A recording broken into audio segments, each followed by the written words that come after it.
Welcome to Global Sky Update. Please subscribe to my channel and press the bell icon for more updates. You need to hear this energetic tone if you're curious about how the world is really changing, because what's happening right now will affect us all. For centuries, empires rose and fell through war and conquest. The world map was redrawn time and again by the victors of bloody battles, and the ruins of ancient empires still remind us of a time when power was measured by armies and territory. But today, a new kind of power is quietly reshaping our world, one built not on the clash of swords, but on money, trade, and culture. The modern battlefield is the marketplace, and influence is wielded through economic ties and cultural exports. At the center of this seismic shift is China, a nation that has transformed from widespread poverty to a global powerhouse in just a few decades. Its cities have risen from humble beginnings to glittering skylines, symbolizing a rapid ascent few could have predicted. China's influence now stretches from African mines to European ports and even to the apps on our phones. Its technology, investments, and products have become woven into the daily lives of billions, often in ways that go unnoticed. This is no accident. China's rise is the result of a deliberate, long-term strategy focused on economic dominance and cultural influence, not direct confrontation. Through business deals, diplomacy, and cultural outreach, China has steadily expanded its global footprint. While others fought wars, China built roads, railways, and ports, connecting the world to serve its own interests. The Belt and Road Initiative alone has linked dozens of countries to China, creating new trade routes and dependencies. This subtle approach allows China to expand its reach and secure resources without firing a shot, creating a new kind of empire built on debt and dependence. Many nations now find themselves tied to China through loans and infrastructure, reshaping their economies and politics. Today, China is the world's largest manufacturer, a leader in technology, and the biggest trading partner for most countries. Its factories power the global economy, and its innovations are setting new standards in fields from artificial intelligence to green energy. Its economic strength gives Beijing enormous leverage, making it the go-to partner for developing nations in need of infrastructure. For many, China offers opportunities that the West no longer provides, shifting the balance of global alliances. But this growing influence raises questions about global stability and freedom. As China's reach extends, concerns mount over debt traps, political influence, and the future of democratic values. The world is changing, and China is writing the new rules. How did China achieve this extraordinary rise, and what does it mean for the future of the international order? The answers may determine the shape of the world for generations to come. To understand China's global strategy, we must first look at its unique internal structure. The Chinese Communist Party holds absolute power, controlling government, military, courts, and media, allowing for long-term planning and rapid decision-making. In the late 1970s, China began reform and opening up, introducing market capitalism while maintaining tight political control. Private businesses and foreign investment were encouraged, but the party stayed firmly in charge. This hybrid model, authoritarian government with a market-driven economy, unleashed China's economic potential. The state directs resources to strategic industries, supporting national companies like Huawei to compete globally. In China, the line between private company and state is blurry. Even private firms are expected to serve national interests. When a Chinese company builds a port abroad, it's not just business, it's an extension of national strategy. This fusion of political control and economic ambition is the blueprint for China's global expansion. China's economic reforms have produced astonishing results. In just a few decades, the country has undergone a transformation that is nothing short of remarkable, shifting from a largely rural agrarian society to a global economic powerhouse. Back in 1980, China's economy was actually smaller than the Netherlands. Fast forward to today, and China stands as the world's second largest economy, rapidly closing the gap with the United States. This meteoric rise has stunned economists and reshaped the global balance of power. Over 800 million people have been lifted out of poverty, a feat unprecedented in human history. This mass migration from rural villages to bustling cities has turned China into the world's factory, fueling growth and opportunity for millions. In 2001, China's GDP was just $1.3 trillion. By 2023, it had soared to over $19 trillion, an increase of nearly 15 times in just over 2 decades. This explosive growth has been the engine behind China's rise on the world stage. With this newfound wealth, China has accumulated immense financial power, including the world's largest foreign exchange reserves. This financial strength gives China significant influence in global markets and international finance. The Made in China label, once associated with cheap, mass-produced goods, now appears on cutting-edge electronics and advanced technology. China is no longer just a manufacturing hub for low-cost products. Today, China is moving up the value chain, investing heavily in research and development, and challenging established tech leaders in fields like electronics, robotics, and artificial intelligence. Now, China aims to lead the world in innovation with its ambitious Made in China 2025 plan, which seeks to transform the country into a global leader in high-tech industries. This plan targets key sectors like robotics, artificial intelligence, and aerospace, aiming to make China a pioneer in the industries of the future. The ultimate goal is to reduce reliance on foreign technology, secure China's place at the forefront of global innovation, and dominate the markets that will shape tomorrow's world. This economic might is not just felt at home. It funds massive infrastructure projects abroad, forges new trade deals, and extends China's influence across continents through initiatives like the Belt and Road. The story of China's rise is, above all, an economic one.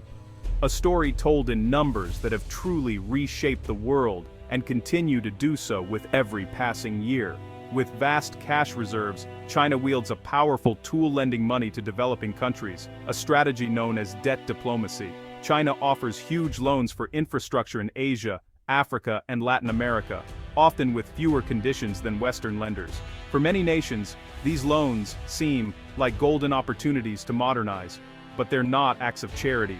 They're strategic investments serving China's interests. The terms can be strict, with higher interest rates and repayment schedules that strain national budgets.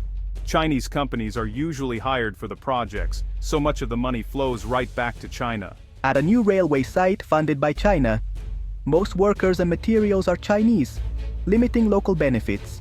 This cycle creates dependence, as local businesses are often shut out. Through the Belt and Road Initiative, China invests trillions globally, gaining leverage if countries can't repay. It's a way to gain influence without ever deploying soldiers. China's global lending is a strategic masterstroke, creating multiple benefits for itself.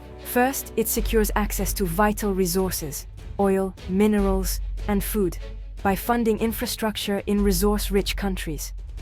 These deals often include long-term agreements for China to buy key commodities. China also creates new markets for its goods by building trade corridors, making exports easier and cheaper. The Belt and Road Initiative redraws the global trade map, placing China at the center. It also helps China export its surplus industrial capacity, keeping state-owned enterprises busy. Contracts go to Chinese firms, creating a self-sustaining loop of lending, building, and profit. These projects build a network of allies. Countries indebted to China often support it in international forums. For many developing nations, China is seen as a partner in progress, not a threat. China's loans offer a path to modernization, promising new roads, ports, and power plants that can transform entire economies. For many developing countries, these projects represent hope for a brighter future and a chance to catch up with the rest of the world. But beneath the surface, these opportunities come with serious risks that are often overlooked in the excitement of progress. The biggest danger is falling into what's known as a debt trap. When countries borrow more than they can afford to repay, China gains significant leverage over their decisions and resources. This can leave nations vulnerable, with their economic futures hanging in the balance. One of the most famous examples of this is Sri Lanka's Hambantota port, a massive infrastructure project that was supposed to boost trade and create jobs.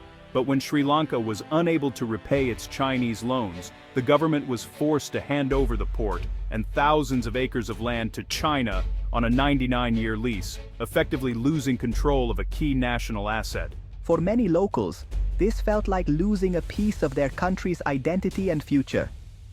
There's a deep sense of unease and frustration, as people worry about what else might be lost if debts keep piling up.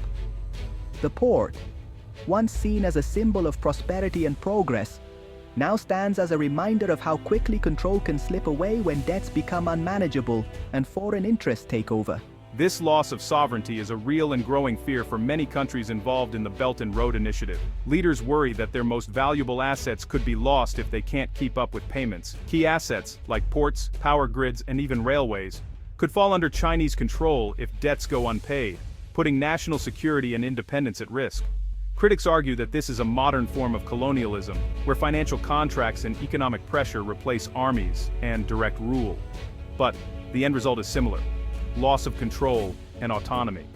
While China insists it's a benevolent partner helping countries develop, the growing number of nations struggling with debt tells a more complicated story, one where the promise of partnership can quickly turn into dependency. The promise of progress is powerful and tempting, but the price may be nothing less than a country's economic independence and ability to make its own choices. A new highway or port can seem like a ticket to the future, but if the debts become overwhelming, these projects can quickly turn into nightmares, symbols of inescapable debt and lost sovereignty. Beyond economics, China is waging a global campaign of soft power, winning hearts and minds through culture and media. Billions are spent to shape China's image and promote its political model as an alternative to Western democracy. Chinese media like CGTN and Xinhua broadcast worldwide, presenting news from Beijing's perspective. Apps like TikTok, owned by Chinese companies, have become global phenomena, raising concerns about data privacy and influence. Confucius Institutes teach Mandarin and culture abroad, but critics say they also promote China's official narrative and suppress sensitive topics. This campaign aims to make the world more receptive to China's rise, reducing resistance to its ambitions. From Hollywood movies to social media trends, China's cultural influence is growing. Combined with economic power, this soft power push is central to China's quest for global leadership. To understand China's impact, listen to those living through this transformation. In Africa, many see China as a vital partner, delivering infrastructure quickly and treating countries as equals. But not everyone benefits. Local business owners struggle to compete with Chinese firms and cheap imports. The benefits of big projects don't always reach the local population, creating resentment and fears of dependency. In Southeast Asia, nations welcome investment, but worry about China's dominance and military presence. Countries try to balance economic growth with protecting their sovereignty, a delicate act. In Europe, Chinese investment in strategic assets like ports has sparked debate and concern. European policymakers now realize that for China, every deal is strategic, not just commercial. These diverse voices reveal a world grappling with the rapid changes brought by China's silent rise. The global order is shifting, and every nation must adapt. China's rise isn't just a headline, it's shaping your world right now. The new global order is built on loans, infrastructure, technology, and media, tools as powerful as armies. China isn't joining the old world order, it's remaking it in its own image. This affects the global economy, technology, and even the values of democracy and freedom. As more countries depend on China, they may adopt its political practices or stay silent on human rights. Democratic ideals are on the defensive, with profound implications for freedom worldwide. By using economic and soft power, China is challenging the post-World War II order. Understanding this strategy is essential for every citizen. The silent rise of this new power is the defining story of our time.